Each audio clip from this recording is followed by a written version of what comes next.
Bañado por las aguas del Océano Pacífico, Lima y su vecina Callao, además de formar la capital de Perú, es una de las ciudades más importantes de Latinoamérica y lo primero que viene a nuestras mentes al pensar en ella es en su gastronomía, su peculiar clima y en unas alertas aeroportuarias cada vez más interesantes.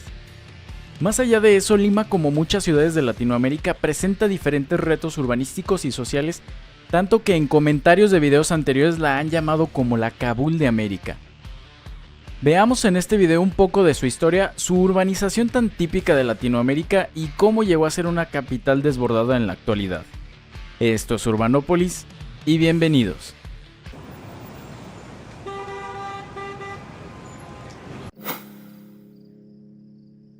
Tras la victoria del conquistador Francisco Pizarro en 1532, la corona española lo designó a él como gobernador general de las tierras conquistadas. Así que lo primero que buscó fue dónde poner su capital al ya conocido estilo español, visto anteriormente en un video más detallado. El lugar inicial había sido en la zona donde se localiza la zona de Jauja, pero debido a factores logísticos y a las ya esperadas luchas con los indígenas, decidió fundarla en el valle del río Rímac, lugar bastante conveniente ya que se encontraba cerca de la costa para poner un puerto, pero relativamente alejada para evitar el asedio por mar de una potencia extranjera.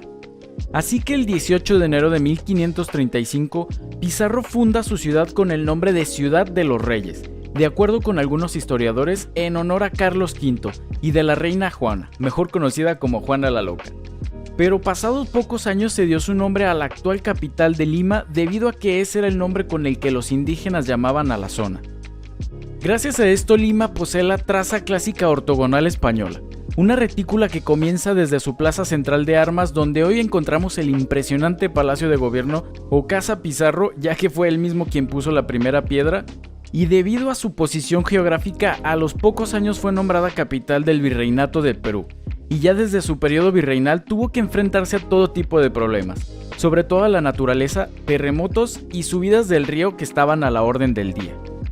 E incluso su posición relativamente alejada de la costa no evitó que fuera víctima de ataques de piratas y corsarios, por lo que fue necesaria la construcción de una muralla que de hecho contuvo la traza urbana durante gran parte de su vida colonial. Durante la Guerra de Independencia la ciudad sufrió daños y abusos tanto por parte de las fuerzas españolas como de los mismos independentistas. Vaya cariño le tenían a su ciudad. A mitad del siglo XIX los ingresos de la exportación de guano y su condición costera permitieron invertir en la construcción de edificios públicos, derribando antiguos edificios de la época virreinal como la muralla que durante años protegió de los ataques piratas. Al final del siglo Lima también fue ocupada por fuerzas chilenas que junto a los constantes disturbios de la población local causaron destrozos por toda la ciudad. En pocas palabras, no fue buena época para ser limeño. Ya en el siglo XX inició la reconstrucción de Lima y en general de todo el país, en preparación del centenario de la independencia e inició la construcción de avenidas que sirvieran como una matriz para el desarrollo futuro de la ciudad. Se atendieron avenidas como Paseo de la República, Leguía, la actual Arequipa, Brasil y la paisajística Salaberry que dirigían todas hacia el sur, y las avenidas Venezuela y Colonial hacia el oeste uniéndose con el puerto del Callao. En 1930 se iniciaron las grandes construcciones como la remodelación del Palacio de Gobierno y la actual Casa Municipal, y 20 años después de la construcción de las instalaciones para todos los ministerios del Gobierno Nacional. El gran desarrollo que estaba experimentando Lima fue tan grande que provocó un clásico latinoamericano, mudarse a la capital. Esto provocó la consecuente expansión urbana asentándose en terrenos periféricos a la zona ya consolidada de la capital, que tenían una vocación meramente agrícola, formando a los actuales distritos de Lince, Victoria, Breña, Pueblo Libre, El Agustino, San Juan del Lurigancho, San Martín de Porres y Comas.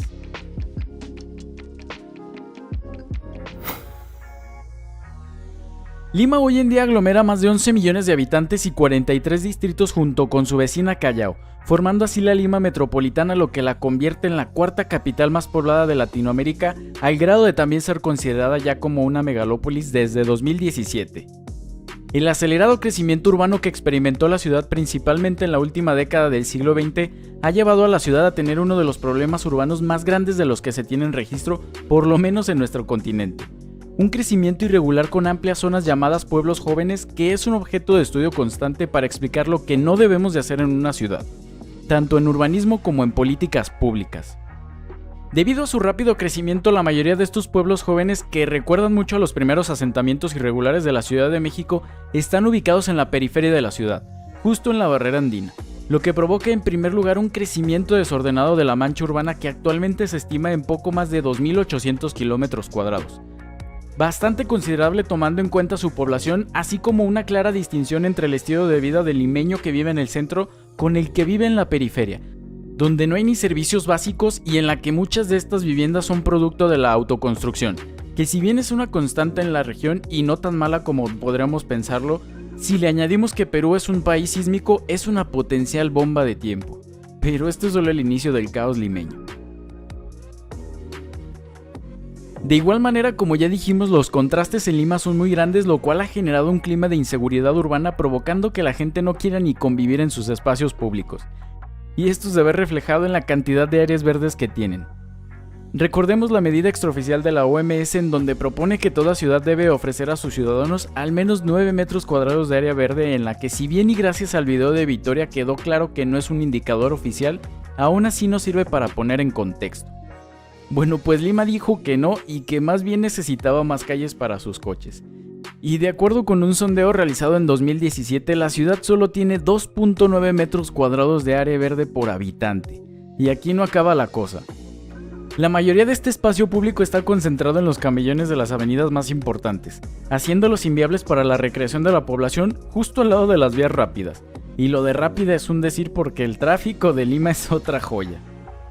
Por otra parte, las otras áreas verdes y pequeños parques barriales están cercadas ya sea con bandas como las que ves en un museo o con protecciones metálicas, otro de los grandes problemas de la urbanización latinoamericana y que merece su propio video aparte. Y los pocos parques que verdaderamente podemos llamar parques también están cercados, son de cuota y de acceso restringido por horarios. ¿En serio, Lima?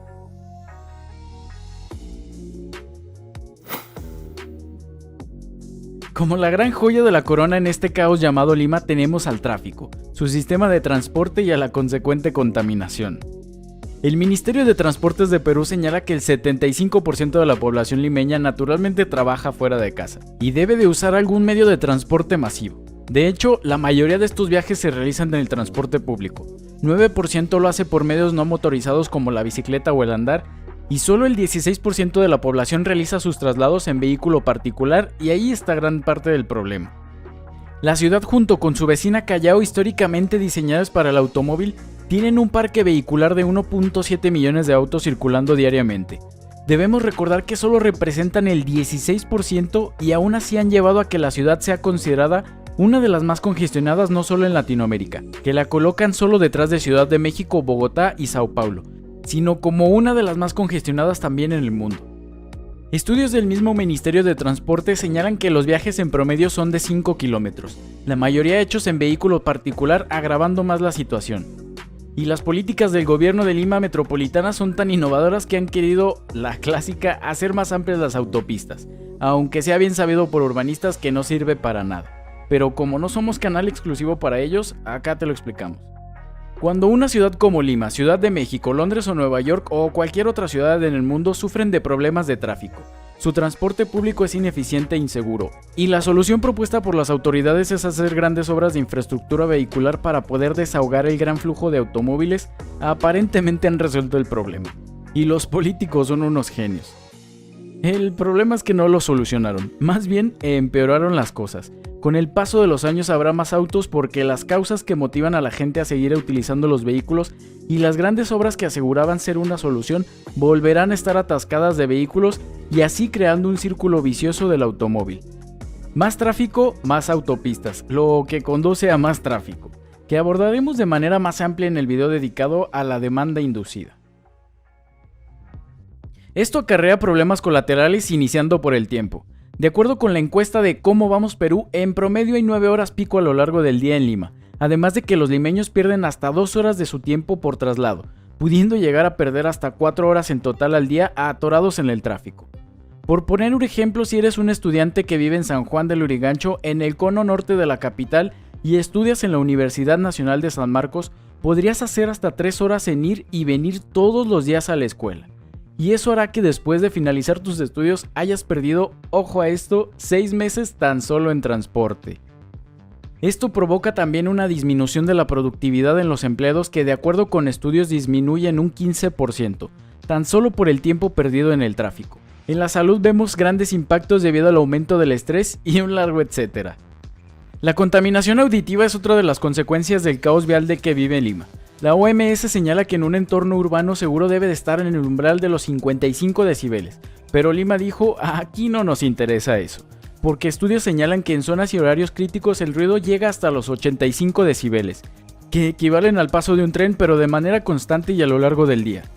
Y en el tema del acceso peatonal, bueno, en algunas avenidas importantes el ancho de banqueta es de apenas 80 centímetros. Así es, 80.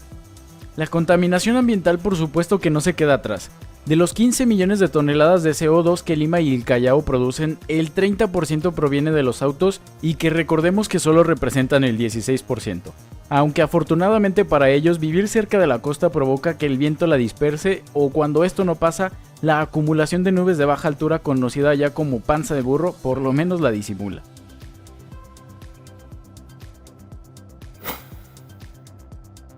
Lima, al igual que muchas de las capitales de nuestra región, se ha ido moldeando con el paso de las décadas, a veces bien y a veces pues ya vimos cómo. Actualmente Lima lucha por la importantísima regularización de los pueblos jóvenes en su periferia tomando como modelo a la sureña Villa El Salvador, un asentamiento tan comentado y comparado con la recientemente analizada Ciudad Neza y que vaya que comparten bastantes similitudes, no solo en su traza urbana sino hasta en su modelo de autogestión. Asimismo, en temas de movilidad que tanto nos encantan en este canal, el área metropolitana de Lima se esfuerza por cubrir una raquítica red de metro que poco resuelve de sus problemas de movilidad, y que se soluciona mediante un servicio de autobuses urbanos en 400 rutas gestionado por más de 300 empresas de todo tipo de unidades, como combis, microbuses o autobuses, muchos de ellos deteriorados pero que marcan un referente en la cultura limeña.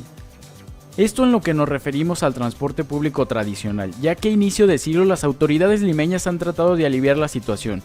Una de sus primeras ideas es de que esa solitaria línea de metro en su máxima extensión contará con un total de 6 líneas y una extensión de 165 kilómetros, actualmente con una segunda que está en construcción y la única operativa que tiene 37 kilómetros de largo y 26 estaciones, conectando de sur a norte en un tramo totalmente elevado.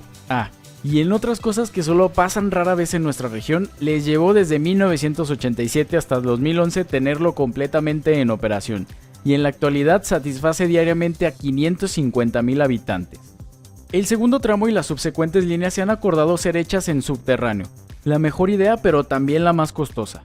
La construcción de la segunda línea fue concesionada y estaba prevista su puesta en marcha en 2021, pero factores económicos y la pandemia han atrasado los trabajos, para ahora estar lista entre 2024 y 2025, en teoría.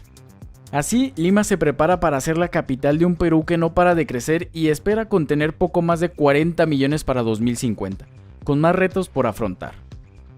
Y bien, ¿crees que Lima sea realmente la megalópolis peor planificada de Latinoamérica? ¿Qué acciones realizarías para salvar a la capital andina? Deja tus respuestas acá abajo en los comentarios y no olvides suscribirte, darle like y activar la campanita para no perderte ningún video.